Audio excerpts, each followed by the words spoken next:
In the winter of 1875, 7 years after Timothy Caldwell's mysterious disappearance from the Missouri State Hospital, a series of unexplained deaths began occurring across 3 different counties in Kansas. The victims were all elderly, or infirm, individuals who had hired the same young caregiver, a polite, intelligent man in his late teens, who called himself Thomas Whitfield. What made these deaths particularly disturbing was not just their frequency, but the clinical precision with which they had been carried out, and the fact that Thomas Whitfield always seemed to vanish just days before anyone began asking questions. Dr. Samuel Harding, now 68 years old and officially retired from medical practice, would spend his final years tracking a killer whose methods had evolved far beyond anything he had documented in those leather-bound journals from Sedalia County. The boy who had once tortured farm animals in caves had grown into something far more dangerous, a predator who had learned to turn human compassion into his greatest weapon. Before we continue with the story of what Timothy Caldwell became, if you missed part 1 of Timothy Caldwell's terrifying story, make sure to watch it first, to understand the full horror of what we're dealing with. Subscribe to our channel for the complete series, and let us know in the comments if you remember where we left off with the boy who disappeared from the asylum. Thomas Whitfield's reputation as a caregiver had spread through the farming communities of eastern Kansas like wildfire, but not for reasons anyone would have expected. The Kansas of 1875 was a state still finding its identity. The recent end of the Civil War had brought waves of settlers westward, including many families carrying the burden of caring for elderly relatives, or war-wounded veterans, who required constant medical attention. In rural areas, where doctors were scarce and expensive, families often relied on traveling caregivers, young men and women who moved from household to household, providing basic medical care and companionship to those who could no longer care for themselves.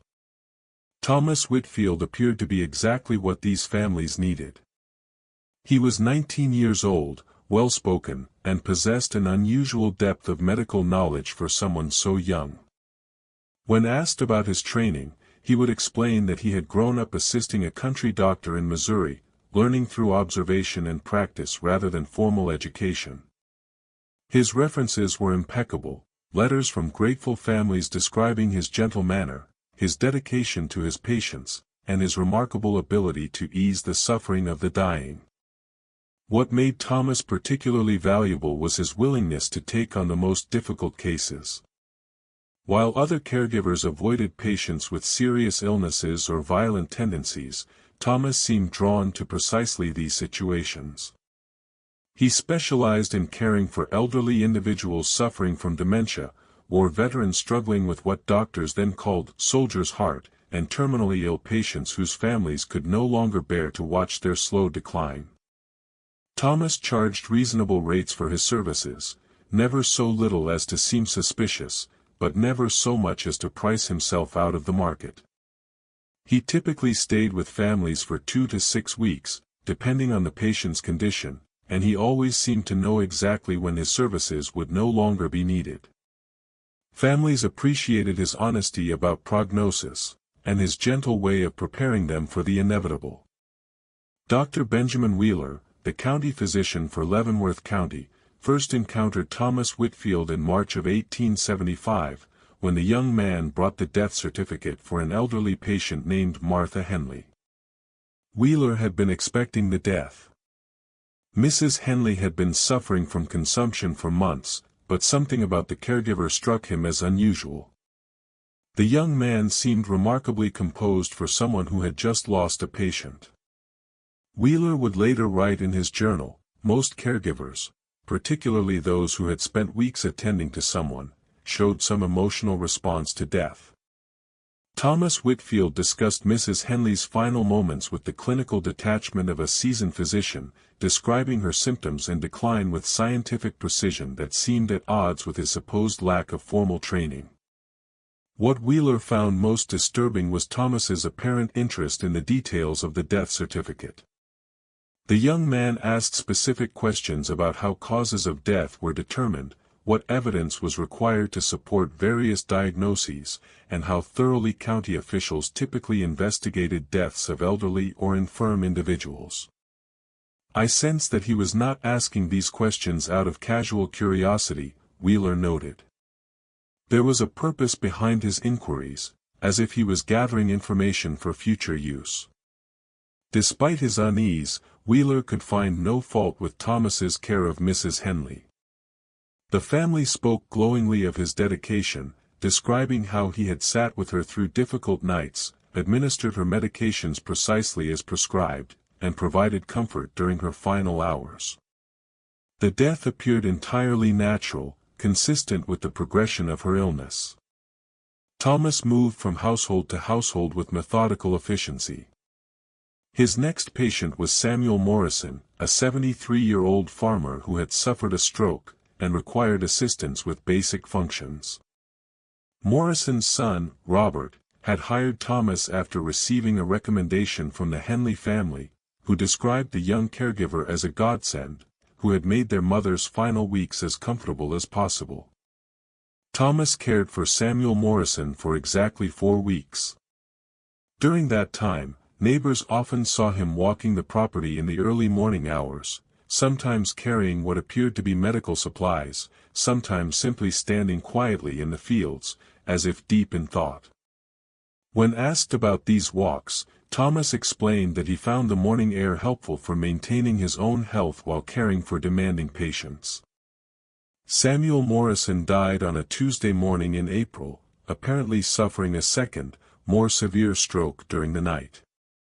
Thomas discovered the body when he came to administer the morning medications, and he immediately summoned Dr. Wheeler to confirm the death. Once again, the family praised Thomas's dedication and professionalism, noting that he had warned them the day before that their father seemed to be declining rapidly. Thomas told us that Dad had been showing signs of another stroke, Robert Morrison told Dr. Wheeler. He said we should prepare ourselves that it could happen any time. When it did happen, Thomas handled everything perfectly. He kept Dad comfortable, and made sure he wasn't alone when he passed. Dr. Wheeler's examination revealed no signs of foul play. Samuel Morrison's death was entirely consistent with the natural progression of stroke-related complications. But Wheeler noted that Thomas once again seemed remarkably unaffected by the loss, asking the same types of clinical questions about documentation and investigation procedures. A pattern began to emerge as Thomas continued his work throughout the spring and summer of 1875. His patients invariably died during his period of care, typically after he had been with them for 3 to 5 weeks. The deaths always appeared natural, always occurred at times when Thomas was elsewhere in the house or on the property, and always followed periods where Thomas had warned the families to expect the worst. What made the pattern particularly difficult to detect was Thomas's careful selection of patients. He only accepted cases involving individuals who were already seriously ill, or in declining health. Families were grateful for his willingness to take on difficult situations that other caregivers avoided, and they attributed the deaths to the natural progression of existing conditions rather than any external cause. Moreover, Thomas never stayed in one area long enough for local authorities to notice the frequency of deaths associated with his presence. He moved in a carefully planned circuit through different counties, ensuring that months, or even years, passed between his visits to any particular region. By the time he returned to an area, memories had faded, and new families were grateful for his services without connecting him to previous deaths. The death that would eventually expose Thomas Whitfield's true nature occurred in August 1875, in the small farming community of Oskaloosa, Kansas. Reverend Jonathan Hartwell, age 67, had been suffering from what his physician described as failing of the heart, a condition that left him weak and often short of breath, but which was not immediately life-threatening. Hartwell's daughter, Elizabeth, had hired Thomas after her father suffered a particularly severe episode that left him bedridden for several days. The Reverend was a prominent figure in the community, well respected for his decades of service to the local Baptist church, and his declining health had become a source of concern for the entire congregation. Thomas's care of Reverend Hartwell followed his usual pattern. He was attentive, knowledgeable, and reassuring to the family about the patient's condition. He established a routine of medications and treatments that seemed to stabilize the Reverend's symptoms.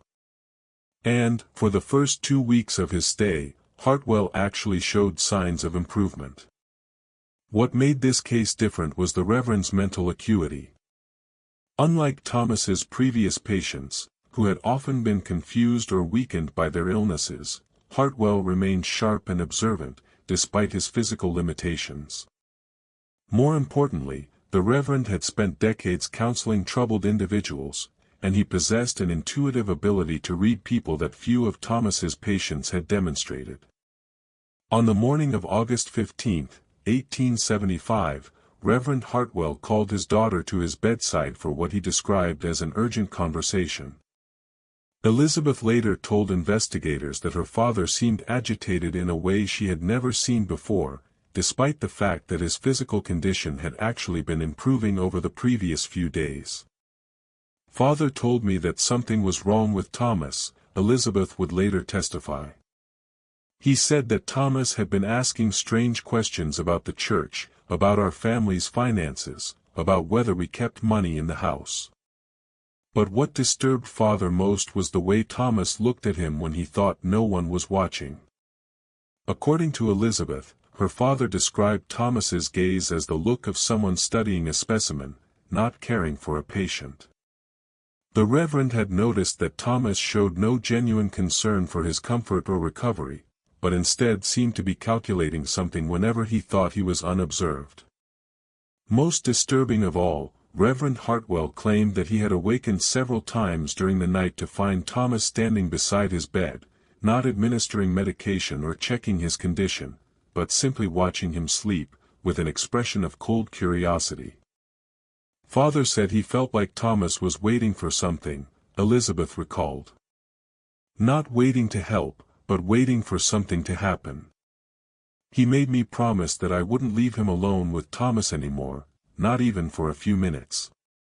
Elizabeth assured her father that she would stay close, but she was torn between his concerns and her gratitude for the improvement in his condition since Thomas's arrival. The young caregiver had seemed so professional, so dedicated to his father's welfare, that she found it difficult to believe he could harbor any ill intentions. That afternoon, while Elizabeth was preparing lunch in the kitchen, she heard her father call out from his bedroom. The sound was not his usual summons for assistance, but a cry of alarm that sent her running toward his room. She arrived to find Thomas standing over her father's bed, holding a pillow that he claimed to have been adjusting for the Reverend's comfort. Reverend Hartwell was unconscious but breathing, and Thomas explained that the elderly man had suffered some kind of episode, perhaps a small stroke or heart incident, that had caused him to lose consciousness suddenly. Thomas had been trying to make him more comfortable when Elizabeth heard the commotion. Dr. Wheeler was summoned immediately, and his examination revealed that Reverend Hartwell had indeed suffered some kind of cardiac event. However, the Reverend regained consciousness within a few hours, and his condition stabilized quickly. More importantly, he retained clear memories of what had happened in the moments before he lost consciousness. "Someone tried to smother me," Reverend Hartwell told Dr. Wheeler in private, when Thomas was out of the room. "I woke up, and that young man was pressing a pillow over my face. When I struggled, he pressed harder. I tried to call out, but I couldn't get any air. I thought I was going to die." Dr. Wheeler was faced with an impossible situation. Reverend Hartwell was a respected member of the community, whose word could not be easily dismissed, but Thomas Whitfield had an impeccable reputation, and no apparent motive for harming his patient. Moreover, attempting to murder someone in broad daylight, in a house where family members were present, seemed like an act of almost impossible recklessness. When confronted with the accusation, Thomas responded with exactly the right mixture of shock, hurt, and professional concern. He explained that he had been adjusting the Reverend's pillows when the man had suffered his cardiac episode, and that he had been trying to provide support when Elizabeth arrived. He suggested that the Reverend's memories of the incident might have been distorted by the lack of oxygen to his brain during the episode. "I understand that Reverend Hartwell is confused about what happened," Thomas told Dr. Wheeler with apparent sincerity. "Patients who suffer cardiac events often experience hallucinations or false memories. I've seen it many times in my work. The important thing is that he's recovering, and I want to do everything possible to support that recovery." Thomas's explanation was medically plausible, and his demeanor was entirely convincing. But Dr. Wheeler remembered his previous unease about the young caregiver, and he decided to investigate further before dismissing the Reverend's claims. What Wheeler discovered over the next several days would change everything. Working with county officials from neighboring jurisdictions, he began tracking the pattern of deaths associated with Thomas Whitfield's caregiving services. The picture that emerged was far more disturbing than anyone had imagined. In less than 6 months, Thomas had been present at the deaths of 17 patients across 3 counties. While each death had appeared natural when considered individually, the cumulative pattern suggested something far more sinister. Moreover, Wheeler discovered that several families had reported minor thefts following their relatives' deaths, small amounts of money, jewelry, or other valuables that had gone missing, but were attributed to confusion during the grieving process. Most damning of all, Wheeler found evidence that Thomas had been using false references to establish his reputation. The grateful families he claimed to have served in Missouri either did not exist, or had never heard of anyone matching his description. Thomas Whitfield had built his entire identity on carefully constructed lies, creating a fictional history that allowed him to move freely among vulnerable populations.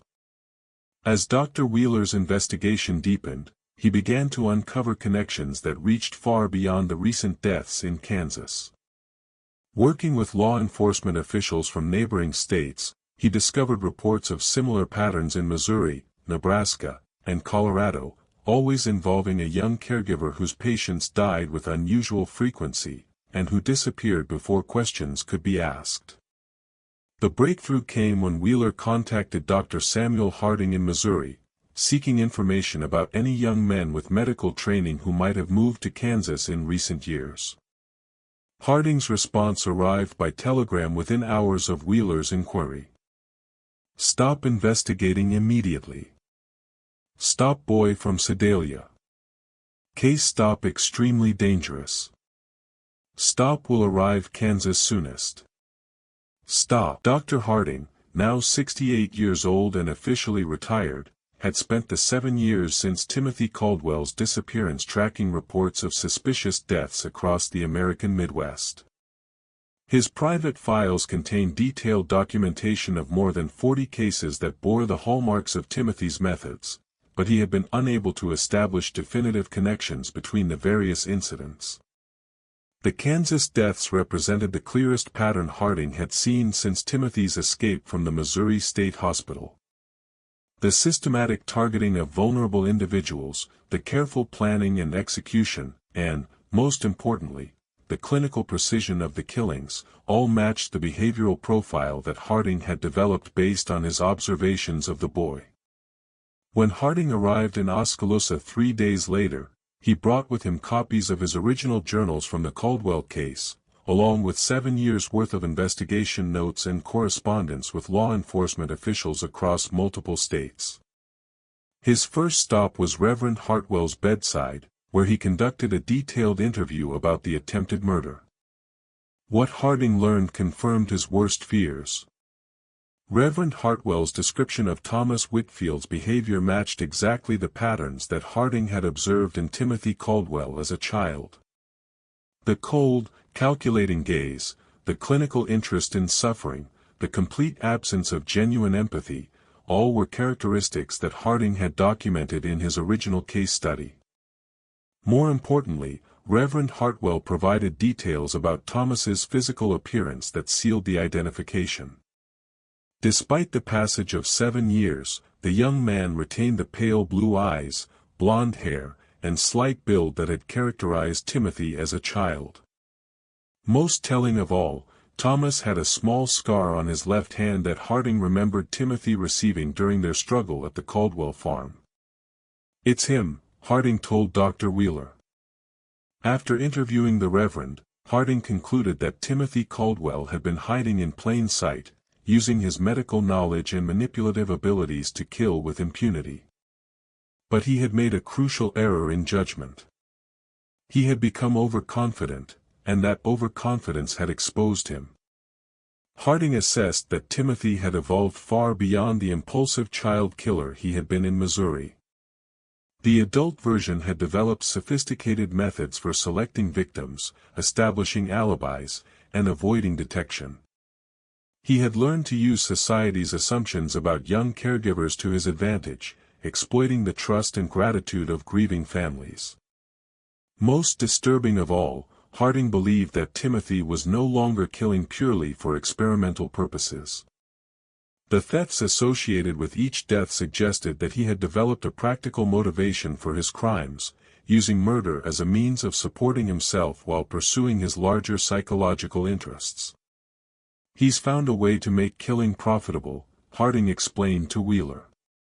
"But the money isn't his primary motivation. It's simply a tool that allows him to continue his real work.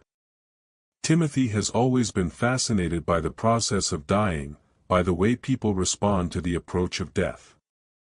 Now he's created a system that gives him unlimited access to victims while providing a legitimate cover for his presence." Working together, Harding and Wheeler developed a comprehensive plan for exposing Timothy's crimes and ensuring his capture.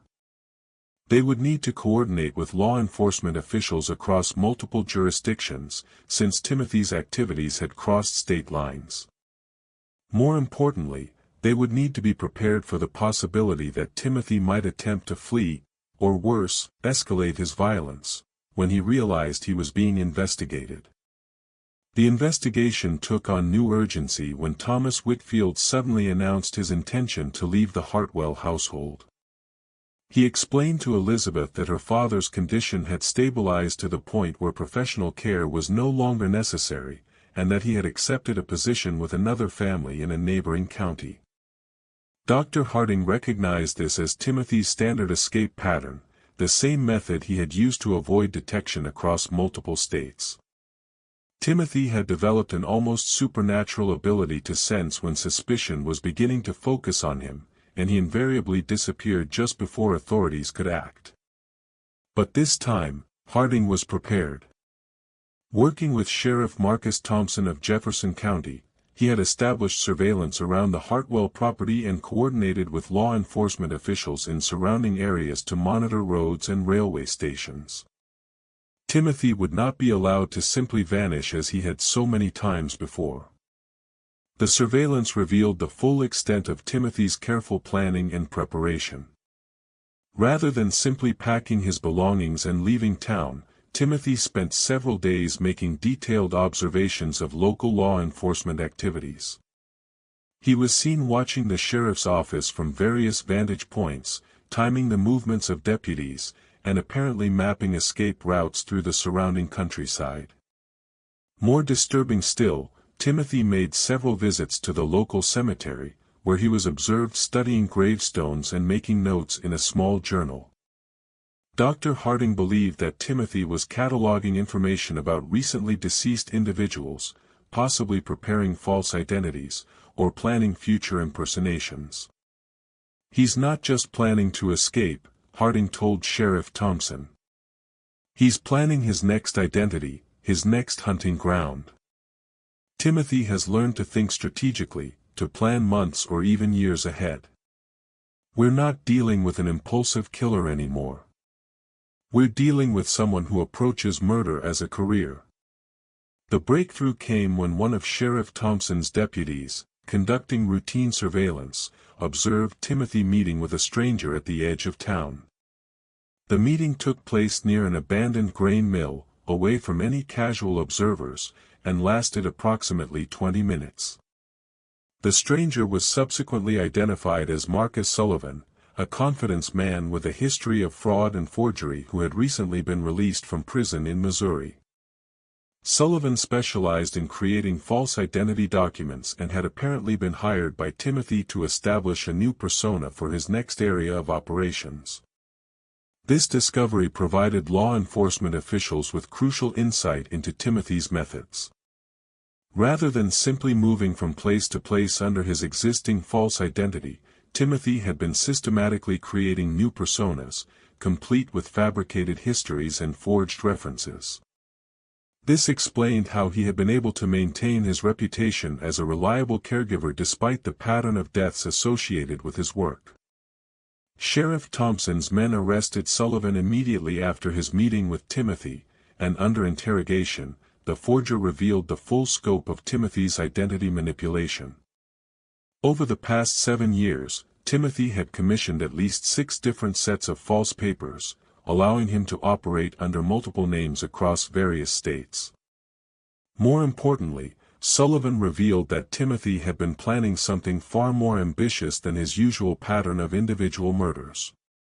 The young killer had been gathering information about families throughout Kansas and Nebraska, apparently preparing for what Sullivan described as a grand project. Though the forger claimed not to know the specific details of Timothy's plans, he told investigators he was tired of killing one person at a time. Sullivan testified that Timothy wanted to do something that would be remembered, something that would show the world what he was truly capable of. He had been talking about finding the perfect situation, the perfect family, where he could conduct what he called comprehensive experiments. This revelation sent chills through everyone involved in the investigation. Timothy had apparently been using his years of freedom not just to continue killing, but to develop more sophisticated and ambitious plans. The individual murders had been preparation for something much larger and more devastating. Dr. Harding suspected that Timothy's grand project involved finding a way to kill multiple people while maintaining the appearance of natural deaths. Given Timothy's medical knowledge and his years of experience manipulating grieving families, he might be planning to target an entire household, or even a larger community. Timothy had always been driven by intellectual curiosity about death and human behavior, Harding explained to the assembled law enforcement officials. As a child, he killed to satisfy that curiosity on a small scale. As an adult, his appetite has grown. He's no longer satisfied with simple murders. He wants to conduct large-scale experiments in human suffering and death. The urgency of capturing Timothy increased dramatically when Sheriff Thompson received word that Thomas Whitfield had failed to appear at his scheduled departure from the Hartwell household. Elizabeth Hartwell reported that the young caregiver had left the house early that morning, claiming to be running final errands before his departure, but he had not returned by evening as promised. A search of Thomas's room revealed that he had taken most of his belongings, but had left behind several items that provided crucial insight into his activities. Hidden beneath his mattress, investigators found a detailed journal documenting his observations of the families he had served, including their financial resources, family structures, and personal vulnerabilities. The journal entries revealed Timothy's systematic approach to selecting and manipulating victims. Each family was analyzed in clinical detail, with notes about their emotional weaknesses, their financial situations, and their potential value as subjects for Timothy's psychological experiments. Most disturbing of all, the journal contained detailed plans for what Timothy described as the culmination project, a comprehensive study involving the systematic elimination of an entire family over an extended period, designed to test his theories about grief, desperation, and human survival instincts. The discovery of Timothy's journal triggered an immediate manhunt involving law enforcement officials from 3 states. Based on the detailed planning notes found in his room, investigators believed that Timothy was heading toward Nebraska, where he had apparently identified a wealthy farming family as potential targets for his culmination project. Dr. Harding studied Timothy's notes with growing horror, recognizing the evolution of the boy's original experimental mindset into something far more sophisticated and deadly. Timothy had spent years perfecting his ability to manipulate human emotions and exploit family relationships, and he was now planning to use those skills on an unprecedented scale. "He's not just planning to kill this family," Harding told the assembled investigators. "He's planning to torture them psychologically, to study their responses as he systematically destroys their lives." Timothy has become obsessed with understanding the limits of human endurance, and he sees this family as the perfect laboratory for his experiments. The target family was identified as the Hendersons of Lancaster County, Nebraska, a prosperous farming clan consisting of patriarch William Henderson, his wife Margaret, their 3 adult children, and 2 young grandchildren. Timothy's notes indicated that he had been corresponding with the family for several weeks, presenting himself as an experienced caregiver available to assist with William Henderson's declining health. What made the Henderson family particularly vulnerable was their isolation. Their farm was located several miles from the nearest neighbors, and William Henderson's pride had prevented him from seeking help for his increasing physical limitations until his condition had become desperate. The family was grateful for Thomas Whitfield's offer of assistance, and had no reason to suspect that they were inviting a killer into their home. Sheriff Thompson immediately dispatched telegrams to law enforcement officials in Nebraska, but the distances involved and the limitations of 1875 communication technology meant that warnings might not reach Lancaster County in time to prevent Timothy from arriving at the Henderson farm. Dr. Harding made the decision to travel to Nebraska himself, despite his advanced age and the physical demands of the journey. He felt a personal responsibility for stopping Timothy, believing that his failure to prevent the boy's escape from the Missouri hospital had enabled 7 years of murder and suffering. "Timothy Caldwell is my responsibility," Harding told Sheriff Thompson. "I studied him. I documented his behavior, and I failed to contain him when I had the chance. If he succeeds in implementing this plan, the blood of the Henderson family will be on my hands as much as his."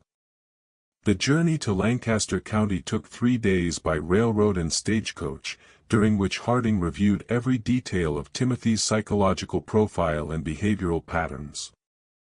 He carried with him copies of all his original journals from the Caldwell case, hoping that his insights into Timothy's childhood psychology might provide clues about how to predict and counter the young man's adult strategies. What worried Harding most was Timothy's demonstrated ability to adapt and evolve his methods. The boy who had once killed impulsively and left obvious evidence had grown into a man who could plan months ahead, manipulating complex social situations to his advantage. Timothy had learned from his mistakes, and he was now operating at a level of sophistication that made him far more dangerous than any criminal Harding had previously encountered. The race to reach the Henderson farm became more urgent when Harding received word that Thomas Whitfield had indeed arrived at the property and had been welcomed by the family as their new caregiver. Timothy was now in position to begin implementing his plan, and every hour of delay increased the likelihood that the Henderson family would suffer the fate that Timothy had designed for them. Dr. Harding arrived at the Henderson farm on a gray October morning, accompanied by Sheriff Robert Kane of Lancaster County and 2 armed deputies.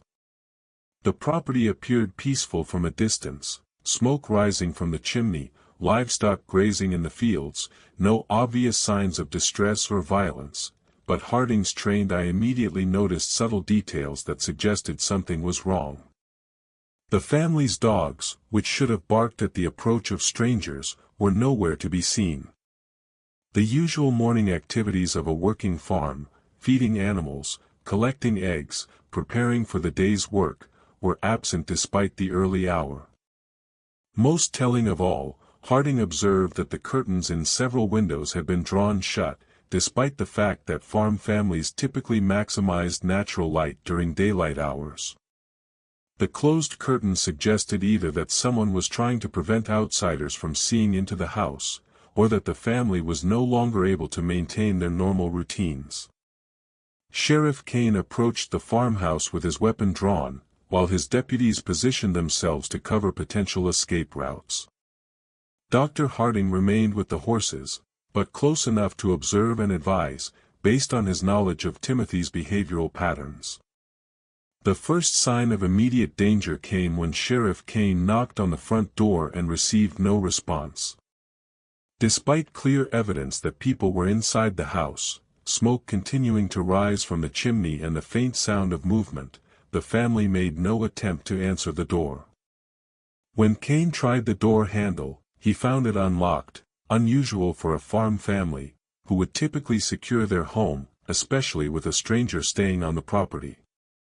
The unlocked door suggested either that the family was no longer able to take basic security precautions, or that Timothy wanted to facilitate easy access for reasons of his own. Kane entered the house with extreme caution, calling out to announce his presence and authority. The response he received chilled everyone present. A weak voice from somewhere deep in the house called for help, followed immediately by the sound of a door slamming and footsteps running toward the back of the building. The scene that greeted Sheriff Kane in the main room of the farmhouse was one of carefully orchestrated horror. William Henderson was tied to a chair near the fireplace, conscious, but obviously weakened by what appeared to be days of abuse. His wife, Margaret, lay on a nearby sofa, breathing, but unresponsive, apparently drugged into unconsciousness. Most disturbing of all, the room had been arranged like a macabre laboratory. Tables and chairs had been repositioned to create clear sight lines between different areas. Notebooks and medical instruments were laid out with scientific precision. The walls were covered with detailed charts, tracking what appeared to be the family members' physical and emotional responses to various forms of stress and suffering. Timothy had been conducting the comprehensive experiment described in his journal, using the Henderson family as subjects in an extended study of human endurance and psychological breakdown. Based on the evidence in the room, the experiment had been underway for at least a week, during which Timothy had systematically tortured and manipulated each family member while documenting their responses. William Henderson, barely able to speak through his physical exhaustion and emotional trauma, managed to convey that Timothy had isolated each family member in different parts of the house, controlling their access to food, water, and contact with each other.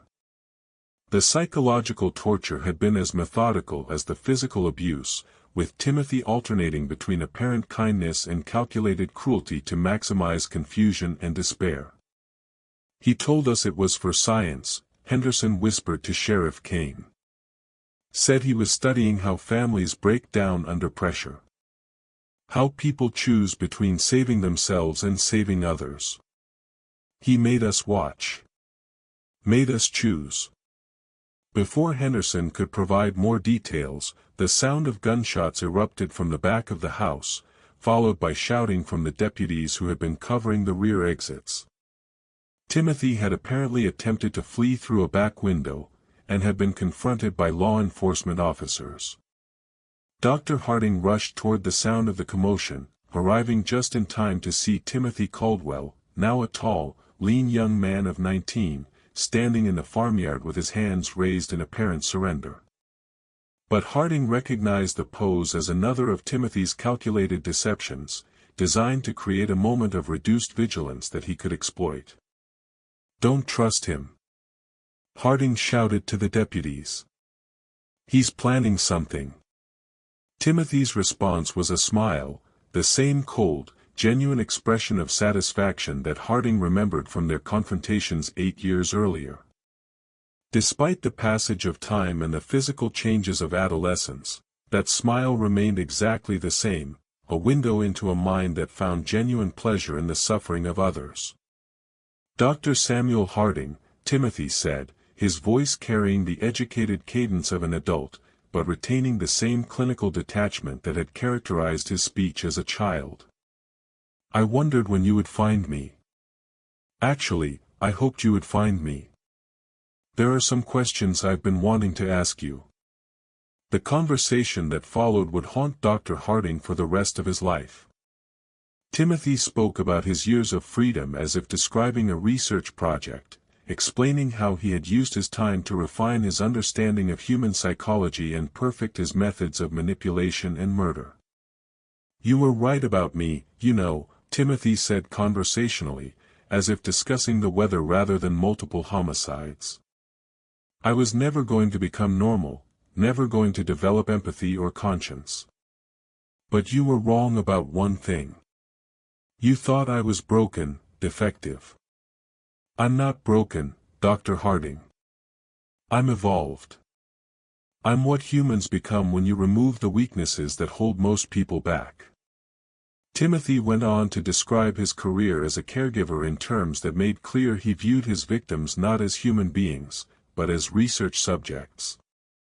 He had spent 7 years conducting what he considered the most comprehensive study of human death and suffering ever undertaken, accumulating knowledge that he believed would revolutionize understanding of human psychology.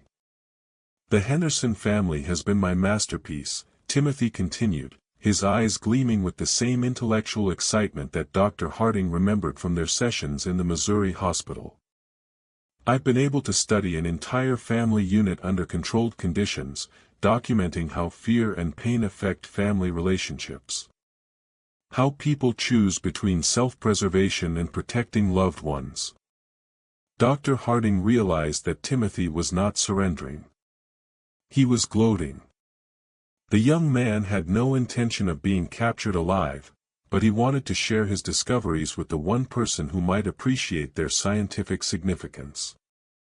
"I have journals, Dr. Harding," Timothy said. "Detailed documentation of 43 deaths, with comprehensive analysis of victim psychology, family dynamics, and community responses. It's the most complete study of human mortality ever compiled. Aren't you curious to see what I've learned?"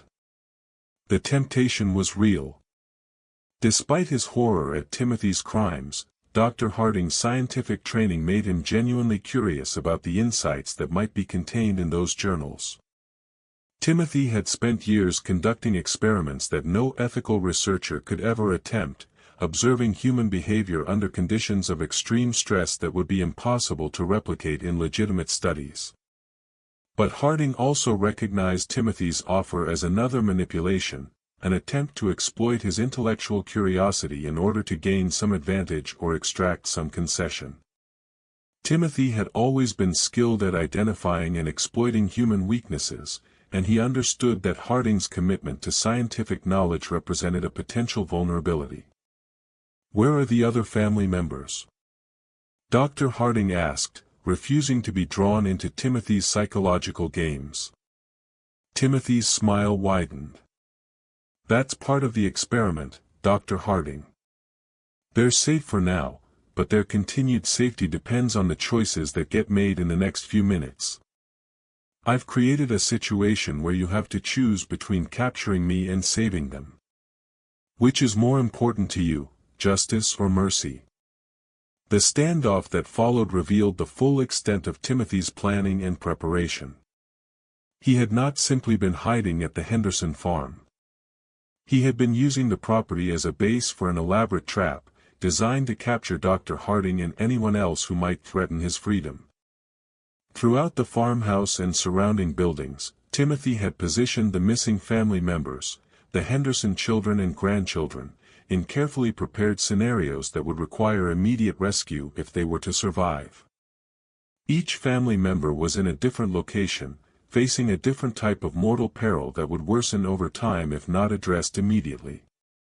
The eldest Henderson son, James, was trapped in the barn's loft, which Timothy had rigged to collapse if disturbed improperly. The daughter, Mary, was locked in the root cellar with a slow gas leak from a damaged lantern. The 2 young grandchildren were in the wellhouse, where Timothy had damaged structural supports and flooding mechanisms to create a gradually deteriorating situation. "You see the beauty of the design," Timothy explained to Dr. Harding with obvious pride. "Each rescue attempt creates time pressure that prevents focus on the others, and attempting to capture me means abandoning all of them to their fates.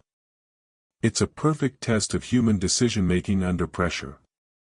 Sheriff Kane immediately dispatched his deputies to begin rescue operations, but Timothy had calculated correctly. Each situation required careful attention and specialized knowledge to resolve safely. Rushing any of the rescues would likely result in additional casualties, but delaying meant allowing the conditions to worsen. Dr. Harding found himself facing the same type of impossible choice that Timothy had been forcing on his victims for years. As a physician, his instinct was to prioritize saving lives. As a citizen, he knew that allowing Timothy to escape would mean condemning future victims to suffer the same fate as the Henderson family. "This is your final experiment, isn't it?" Dr. Harding asked. "You're not trying to escape. You're trying to prove a point about human nature." Timothy nodded appreciatively. "I knew you would understand eventually." "Yes," Timothy said, his voice calm, deliberate. "This is my culminating study.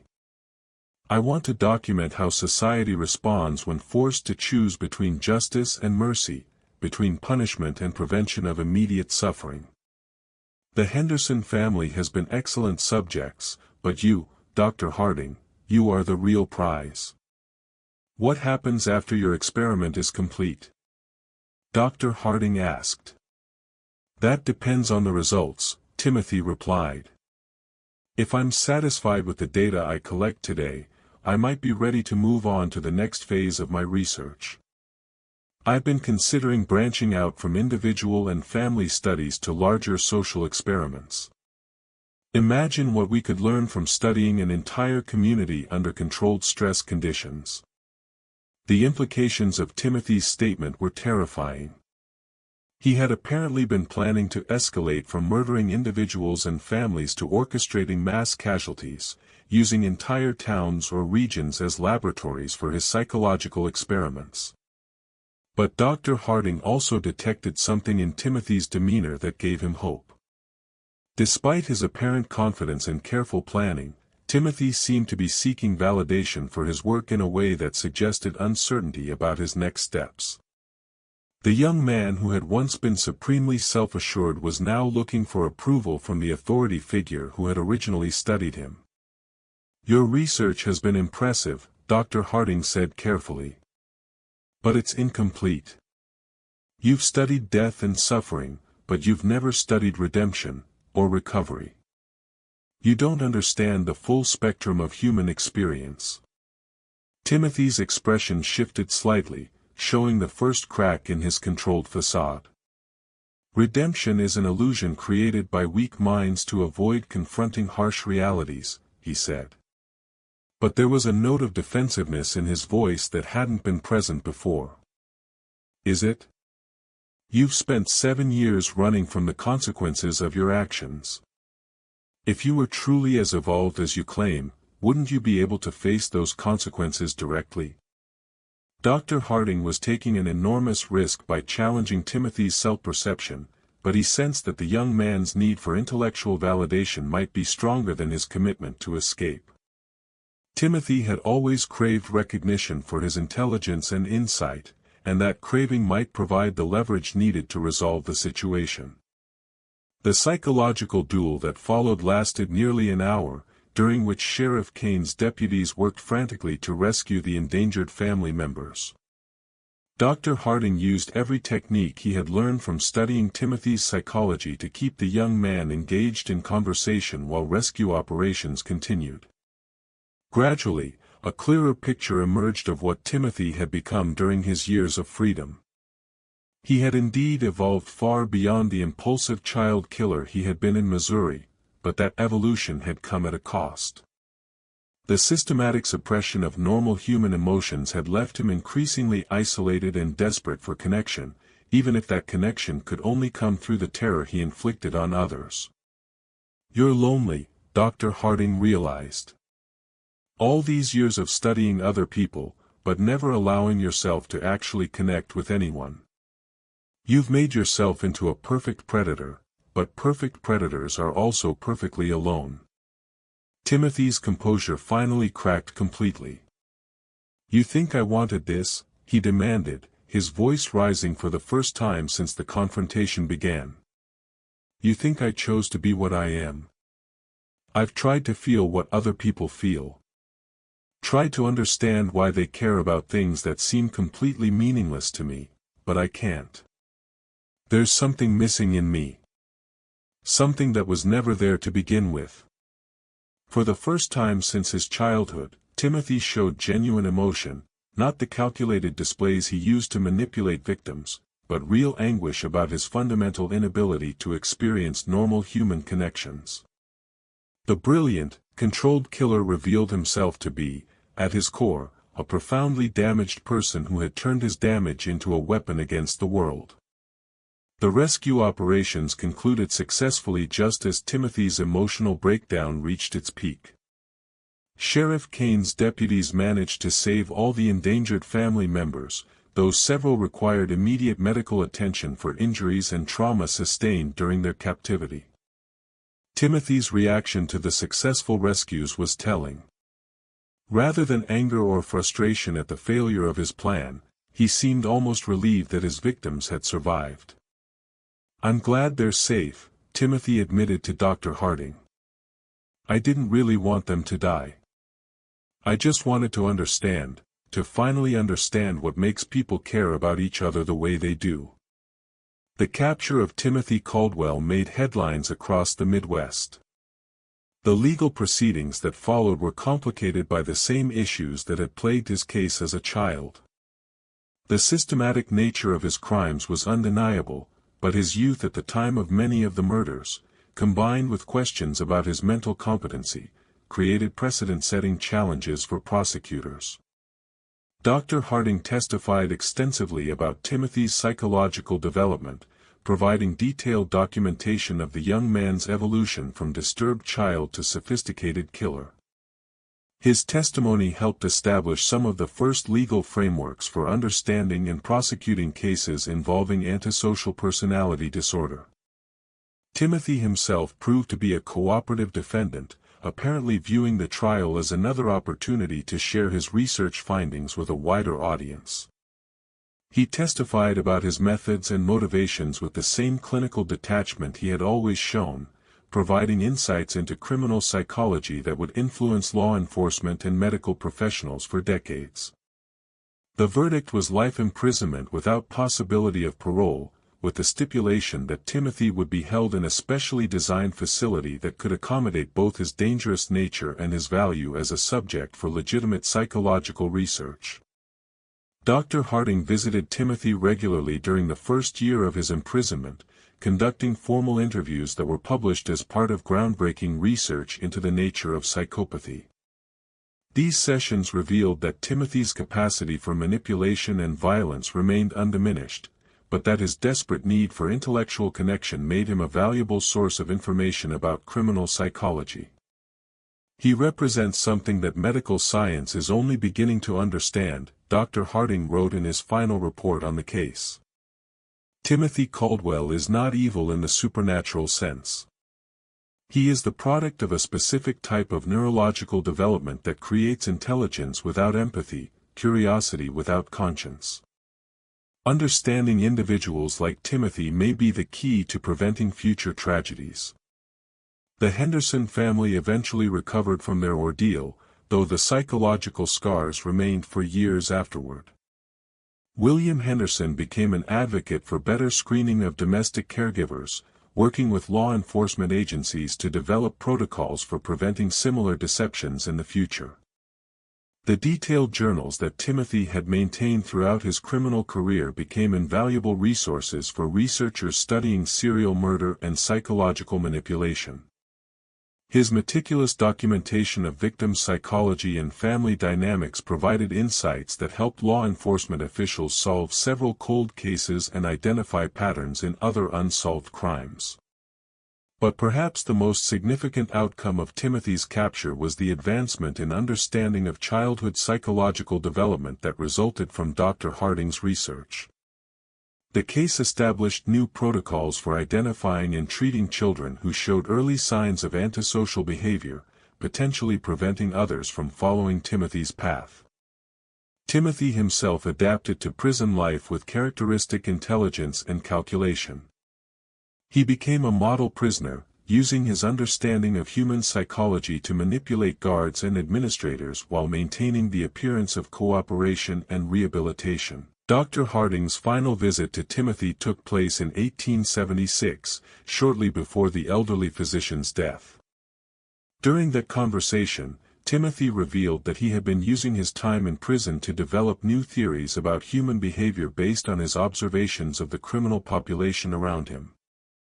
"I've learned so much here, Dr. Harding," Timothy said during their last meeting. "Prison is like a laboratory where all the subjects have already been classified according to their psychological defects. I'm developing a comprehensive understanding of criminal motivation that goes far beyond anything I learned from killing individual victims." When asked whether he felt any remorse for his crimes, Timothy's answer revealed that his fundamental nature remained unchanged despite years of incarceration. "I understand intellectually that what I did caused suffering, and I understand that society considers that suffering to be wrong," he said, "but I still don't feel what other people apparently feel when they contemplate harm to others. I can simulate remorse convincingly enough to satisfy parole boards or psychiatrists, but the genuine emotion simply isn't there." Timothy's honesty about his continued dangerousness ensured he would never be released from prison, but it also provided valuable insights for researchers working to understand and treat similar cases. His willingness to discuss his psychological makeup openly made him one of the most studied criminals in American history. The case files from Timothy Caldwell's crimes were sealed for 50 years after his conviction. When they were finally opened to researchers in the 1920s, they provided foundational material for the emerging field of criminal psychology. Timothy's detailed documentation of his own thought processes and methods became required reading for FBI profilers and forensic psychiatrists. Dr. Harding died in 1877, 1 year after Timothy's conviction, having finally achieved his goal of stopping the killer he had first encountered as a disturbed child in rural Missouri. His final journal entry, written just days before his death, reflected on the broader implications of the Timothy Caldwell case. "I have spent the last decade of my life tracking a single individual, documenting his evolution from troubled child to sophisticated killer. That pursuit has taught me more about the nature of evil than 40 years of conventional medical practice." Timothy Caldwell represents both a unique aberration and a window into the darkest possibilities of human development. Understanding him has been the most important work of my career, but I pray that future generations will never encounter another individual quite like him. Timothy Caldwell remained in prison until his death in 1923 at the age of 67. During his 47 years of incarceration, he continued to serve as a subject for psychological research while developing increasingly sophisticated theories about human behavior and criminal motivation. His death marked the end of one of the most extensively documented cases in the history of American criminal psychology. Yet the questions raised by his case, about the nature of evil, the possibility of rehabilitation, and the factors that create individuals capable of such systematic cruelty, continue to challenge researchers and philosophers to this day. The Timothy Caldwell case established precedents for understanding and prosecuting similar crimes, but it also served as a sobering reminder of the limits of human knowledge. Despite decades of study and documentation, fundamental questions about Timothy's psychology remained unanswered at the time of his death. In his final interview, conducted just months before he died, Timothy was asked whether he had any regrets about the path his life had taken. His answer provided a chilling glimpse into a mind that remained alien to normal human experience even after nearly 5 decades of imprisonment. "I regret that I didn't have access to better research facilities and more sophisticated experimental subjects. The work I was able to accomplish was limited by the primitive conditions and small sample sizes available to me. If I had been born in a later era, with access to modern technology and larger populations, I believe I could have made genuine contributions to the understanding of human psychology. Even facing death, Timothy Caldwell viewed his life of murder and torture primarily in terms of missed scientific opportunities. The complete absence of genuine remorse or human connection remained his defining characteristic until the end. This case reminds us that evil can take forms that challenge our most basic assumptions about human nature and moral development. Timothy Caldwell's story forces us to confront uncomfortable questions about the origins of conscience, the possibility of redemption, and the responsibility of society to protect itself from individuals who exist outside the normal boundaries of human empathy. What do you think drove Timothy Caldwell to become such a methodical killer? Was he born without the capacity for empathy, or did his early trauma create the monster he became? And most disturbing of all, could there be others like him, hiding in plain sight among us today? The story of Timothy Caldwell may be over, but the questions it raises about human nature continue to haunt us, more than a century later.